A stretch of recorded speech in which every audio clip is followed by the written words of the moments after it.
18th century के middle तक भारत पूरे विश्व के 25% इंडस्ट्रियल आउटपुट प्रोड्यूस करता था। अमेरिका, अफ्रीका और स्पेशली यूरोप के साथ स्पाइस से लेकर कॉटन जैसे बहुत सारे गुड्स का व्यापार होता था। लेकिन उस वक्त की इकोनॉमी में सबसे बड़ा हिस्सा था टेक्सटाइल मैन्युफैक्चरिंग का। Gujarat, Bengal hand woven cotton textile का हब हुआ करता था। उस समय दुनिया के कंटेम्पोररी हिस्टोरियंस ने इसको 18th सेंचुरी का सबसे इंपॉर्टेंट मैन्युफैक्चर्ड गुड्स का खिताब भी दिया था। इन ट्रेड सेंटर्स के अलावा भारत के कोने कोने में यूनिक आर्टिजनल टेक्सटाइल और वीविंग टेक्निक का भंडार हुआ करता था। ऐसे अनमोल खजानों को देखकर ही फॉरेन ट्रेडर्स भारत आए और यहां से व्यापार शुरू किया।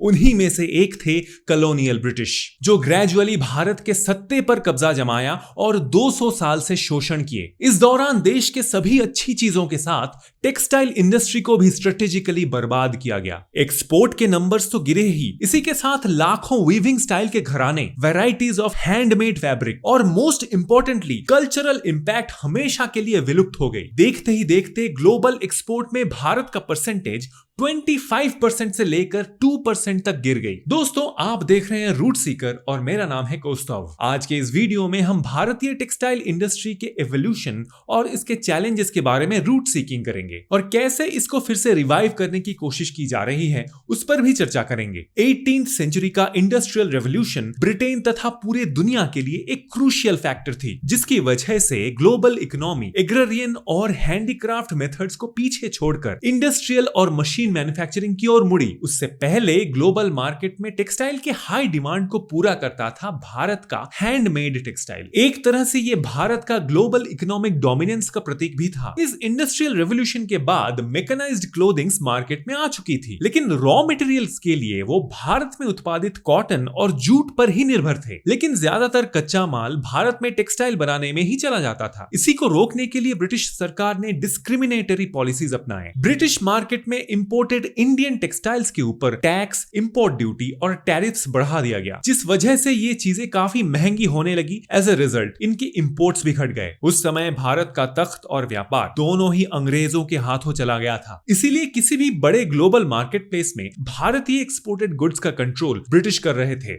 एक तरह से इन सभी मार्केट्स में इंडियन एक्सपोर्टेड गुड्स के ऊपर टैक्सेस बढ़ाकर इनडायरेक्टली इनको वैनिश कर दिया गया। इससे हुआ यूं कि भारत में ट्रेड ना होने की वजह से इन चीजों का प्रोडक्शन धीरे धीरे कम होने लगी, रॉ मटेरियल्स बचने लगे और वो मटेरियल्स सस्ते में ब्रिटेन एक्सपोर्ट होने लगी। इन्हीं के बलबूते पर ब्रिटेन के इंडस्ट्रियल कॉटन मिल्स तेजी से चलने लगे। एक समय इंग्लैंड से भारत आने वाले गुड्स के ऊपर इंपोर्ट ड्यूटी पूरी तरह से हटा दी गई थी और इसी तरह से भारत को एक लीडिंग मैन्युफैक्चरर से बस एक रॉ मटेरियल सप्लायर और ब्रिटेन के मैन्युफैक्चरिंग गुड्स के कंज्यूमर बना दिया गया। 19th सेंचुरी के एंड में डिस्क्रिमिनेटरी ब्रिटिश पॉलिसीज के अगेंस्ट पूरे भारत में स्वदेशी आंदोलन की आवाज उठी। इस दौरान हमारे लीडर्स ने देशवासियों को सलाह दी कि ब्रिटिश कमोडिटीज को रिजेक्ट करें और स्वदेश में उत्पादित हैंडमेड कपड़ों को अपनाएं। अब तक खादी हमारे स्वतंत्रता आंदोलन का एक सिंबल ऑफ रेजिस्टेंस बन गया था, इसीलिए हमारे पुराने फ्लैग में चरखे का सिंबल देखा जाता था। लेकिन कॉलोनियल्स ने अपने वायलेंट एडमिनिस्ट्रेशन के जरिए किसी भी आंदोलन को लंबे अरसे से सफल होने नहीं दिया।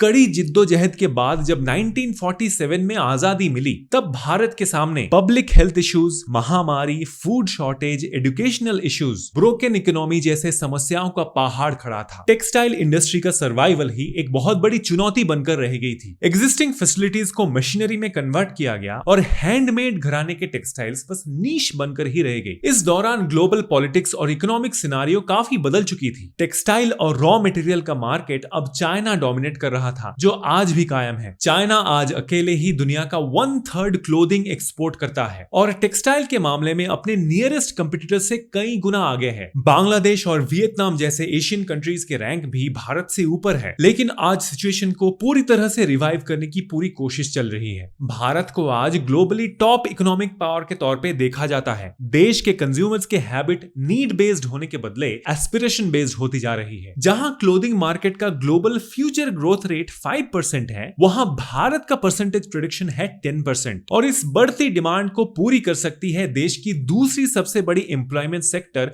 Textile industry. आज भारत कॉटन और जूट जैसे रॉ मटेरियल्स का सबसे बड़ा प्रोड्यूसर है और सिल्क का सेकंड लार्जेस्ट प्रोड्यूसर। देश में मौजूद टेक्सटाइल हब्स बढ़ाने की इनिशिएटिव्स ली जा रही है। वेस्ट तमिलनाडु का तिरुपुर, जिसको knit hub capital of India भी कहा जाता है, ये पिछले कुछ समय से देश और विदेश का मिलियंस ऑफ ऑर्डर सप्लाई कर रहा है। 8 मेगा हैंडलूम क्लस्टर, इन सभी में मिनिमम 10,000 लूम्स की सुविधा, वीविंग के अलावा डाइंग, डिजाइन डेवलपमेंट और सप्लाई चेन मैनेजमेंट का नेसेसरी सेटअप किया जा रहा है। किसी भी स्किल्ड वीवर के लिए इकोनॉमिक स्टेबिलिटी इंपॉर्टेंट है, इसीलिए होलसम प्रोडक्ट चेन और रोबस्ट मार्केटिंग लिंकेज के जरिए सस्टेनेबल इनकम जनरेशन का इकोसिस्टम बनाया जा रहा है। वीवर्स मुद्रा स्कीम जैसे फाइनेंशियल स्कीम के अंडर लोअर इंटरेस्ट रेट वाले क्रेडिट दिया जा रहा है। इसके अलावा एस्पायरिंग लोकल आर्टिजन्स के लिए ट्रेडिशनल और मॉडर्न टेक्सटाइल की ट्रेनिंग भी उपलब्ध है। अगर फैशन ट्रेंड्स की बात की जाए तो इंटरनेशनली रिकॉग्नाइज्ड इंडियन डिजाइनर्स अपने इनिशिएटिव्स के जरिए ट्रेडिशनल फैब्रिक और long lost textile art forms को प्रमोट कर रहे हैं। ग्रास रूट लेवल्स पर आर्टिजन्स के साथ कोलैबोरेट भी कर रहे हैं और इन सभी इनिशिएटिव्स की वजह से भारत के फ्यूचर एक्सपोर्ट के नंबर्स काफी हाई जा रहे हैं। लेकिन चुनौती काफी सारे हैं। करंटली ग्लोबल कंज्यूमर्स और मैन्युफैक्चरर्स ट्रेडिशनल फैब्रिक के बजाय पॉलिएस्टर जैसे मटेरियल्स को ज्यादा प्रेफर कर रहे हैं due to availability and convenience. लेकिन परसिस्टेंस के साथ स्टेडी अप्रोच लेकर इंडियन टेक्सटाइल्स अपने पुराने ग्लोरियस स्टेज तक पहुंच सकता है। इस बारे में आपकी क्या राय है, हमें प्लीज कमेंट्स में बताएं। यहां तक देखने के लिए धन्यवाद। इस तरह के वीडियोस बनाने के लिए हमें काफी रिसर्च लगती है। इस वजह से हम आपसे बस एक ही विनती करते हैं, हमारे चैनल रूट सीकर को प्लीज सब्सक्राइब कीजिए और बेल आइकॉन प्रेस करके ऑल कर दीजिए ताकि हमारे कोई भी फ्यूचर अपडेट्स आप मिस न कर दें। अगर वीडियो पसंद आए तो इसको लाइक कीजिए और जितना हो सके अपने फैमिली और फ्रेंड्स के साथ शेयर कीजिए। आज के लिए बस इतना ही। मिलते हैं एक नए वीडियो में